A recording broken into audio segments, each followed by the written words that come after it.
Morning, everyone. I'd like to welcome you to the month of May. It's hard to believe that the year 2015 is now officially 1/3 over. Reverend Patty is again taking care of our sister temple in Placer, but our bishop has assured us that after 3 years, he will have a minister for the Placer temple by the end of summer, or at the very latest, the end of the year. So we'll have her back here joining us here in Sacramento. You may have noticed coming in that our Osaisen donation box are labeled Relief for the People of Nepal. Last Saturday, April 25th, we began to slowly hear the tragic news that the country of the historical Buddha's birth was hit by a devastating earthquake. The epicenter of the earthquake, that measured 7.8 on the Richter scale, was only 120 miles west of Lumbini, where the Buddha was born. Nepal is a country that is landlocked and does not have the modern technological infrastructure of its more industrialized neighbors. Because of this, throughout this week, information has been relatively slow in getting out. I've often said that we who are living in this new millennium, we are truly the most well-informed people that have ever lived. With the technology we have today, we're used to hearing things quickly. Within moments of the earthquake and tsunami that devastated the Tohoku area of Japan in March of 2011, we received immediate news and constant updates. We were given graphic images of the tragedy and the destruction. We heard stories directly from some of the survivors and also from loved ones, families who had lost loved ones or had loved ones missing. And the West Coast, even from Washington down through California, was bracing for a possible tidal wave. I think because we had such immediate coverage, we really felt the tragedy, and we wanted to help. We have become so accustomed to receiving news and having images shared so quickly. But with the tragedy in Nepal, this is not the case. Last Sunday, day after the earthquake, I heard that 800 lives were lost. But there was concern that this might just be the tip of the iceberg, for many villages and communities had not even responded to attempts to communicate with them. It was the tip of the iceberg. The count has been rising with every update. Yesterday, the loss exceeded 5,600, and the Prime Minister of Nepal at that time said that they're expecting that number to double. This morning, I heard that the count is over 6,500. In the first 3 or 4 days, there have been many stories of amazing rescues. And even yesterday, when they thought rescue might no longer be a possibility, they were able to pull a 101-year-old man from the debris, still alive. But these stories have been too few. And with each passing day, hope of rescuing any survivors diminishes. UNICEF, the United Nations International Children's Relief Fund, has reported that children in the worst affected areas have been left homeless, in deep shock, with no access to basic care, and the rainy monsoon season is just weeks away. Hospitals are overflowing, water is scarce, bodies are still buried under the rubble, and people are sleeping in the open. The UNICEF representative said that this is dangerous breeding ground for diseases. There is actually a Honganji temple in Kathmandu, the capital of Nepal, and there is already a relief fund started to help with Nepal's recovery. And we will be directing our relief efforts to Reverend Sonam, who is the minister of the Kathmandu temple. And I'm sure we will be hearing more of how we can help in the weeks to come. In all that has transpired, in all that we are trying to now do to help, we see and feel again the reality that all things are impermanent, but also that all things are interdependent and interconnected. The fourth grade class here that chaired our service, many of them were students of my Metta Padma class recently, and I would expect Andy and Nayak and Jordan and McKenna and Eric. I would expect all of you to know these things, that everything is impermanent, right? We know that. Yet we are not separate. We are interconnected.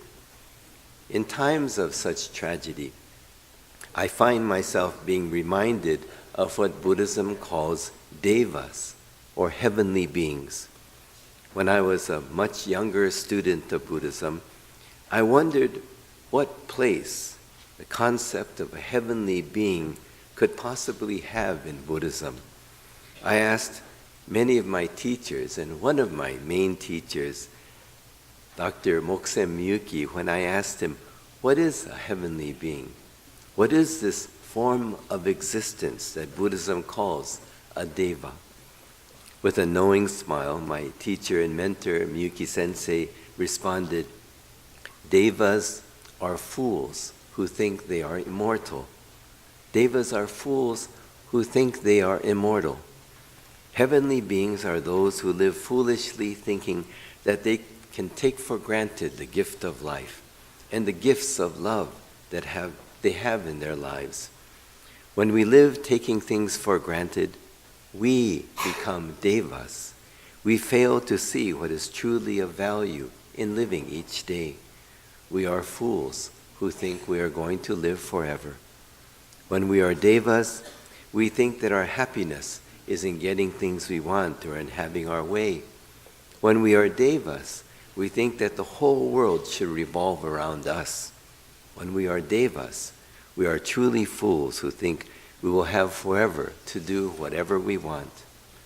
But when our Dharma eyes open, we know that our time is always limited, and we never know what the future has in store for us. And with this awareness, we know again that if there is someone who has shown us kindness, we should thank them now. And if there is someone we love and appreciate, we should let them know now. We should hold them close now. When our Dharma eyes open, we are no longer devas. We are no longer living foolishly. We know again that our deepest happiness is just being able to enjoy the moments we have to be with the people whose lives give meaning to our own. There is no doubt that in the chaos that continues even now in Nepal, there are thousands feeling unimaginable loss and grief. Families separated, loved ones, children, mothers, fathers, grandparents, grandchildren, missing, and all of the survivors quietly hoping for the best, and yet preparing for the worst. All of these families, all of these people, they know what is really of value in living life, and they know what I've come to feel is the Buddhist definition of love. To love is to realize that what is loved may be lost. To love is to realize that what is loved may be lost. To truly contemplate the Dharma is to contemplate the nature of life. Life is unpredictable, and to live our lives with the awareness that everything is impermanent and constantly changing is considered the seed of wisdom. This is the seed of wisdom. In living life, we do much too easily forget that everything is changing and nothing is forever.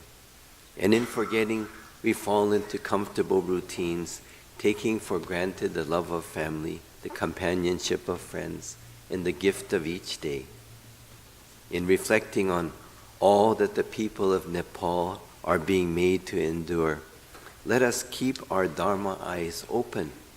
For with our Dharma eyes open, we are no longer devas. We are no longer living foolishly. We know again that our deepest happiness is just being able to enjoy the moments we have to be with the people whose lives are most meaningful to us. In the weeks ahead, I know we will continue to be collecting funds for our Nepal Earthquake Relief Fund, and we will be sending them to the Kathmandu temple directly, where Reverend Sanam ensures us that all of the funds will go directly to the relief. Unlike some organizations, we aren't taking 10% or 20% off the top. Every penny will go to the relief fund to Nepal. So I'd like to thank you all for coming today, and know that your donations will not be wasted going unappreciated. We'll be sending them directly to where they can do the most good. I was planning a much different talk today, but I'm going to save that for another time. And I'd like to close with a very special shout out to our what is it? Is it internet video? What do we have? I'm so internet unsavvy. I don't even know what it's called, but I have some new Dharma friends, Bill and Cheryl Wendling in Carmel, Indiana. They came all the way from Indiana a few weeks ago to visit our temple because they've been watching us on the internet. It's pretty amazing, huh? But I'd like to thank you all for coming today. And please, if you can, give generously to our relief fund for the people of Nepal. In closing, please join me in Gassho. In reflecting on all that the people of Nepal are being made to endure, let us keep our Dharma eyes open. For with our Dharma eyes open, we are no longer devas. We are no longer living foolishly. We know again that our deepest happiness is just being able to enjoy the moments we have to be with the people whose lives give meaning to our own. Namo Amida Butsu. Namo Amida Butsu. Namo Amida Butsu. Namo.